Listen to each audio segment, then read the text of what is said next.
Hello mga katropa, problema nyo ba ang palaging full storage ang inyong mga cellphone kahit deleted na ang mga apps or nag-delete na kayo ng mga apps na hindi nyo ginagamit pero full storage pa rin ang inyong cellphone. So sa video na ito ay ituturo ko sa inyo para madagdagan ang storage ng inyong mga cellphone at ma-delete na tuluyan ang mga apps na na-install nila at kumukonsume pa rin ng storage.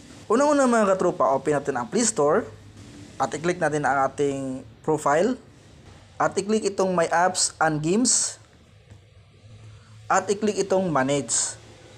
At dito natin makikita mga katropa ang mga apps na naka-install sa ating cellphone. So i-click natin itong Install. At i-click itong Not Install.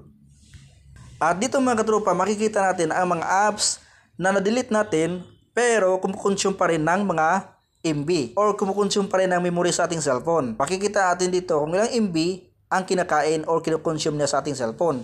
8 MB, 9 MB, 29 MB. Okay, so paano natin i-delete ito lahat para mawala na at madagdagan ang storage ng ating cellphone? So gagawin natin, i-click itong box. Isa-isahin lang natin.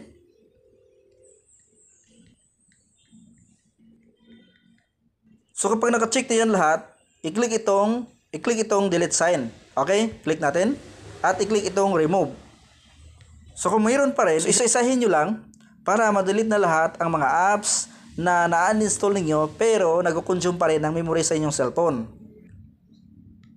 So kapag naubos na lahat, punta tayo sa YouTube. At dito sa YouTube app, click nyo lang itong profile or nakalagay dito you.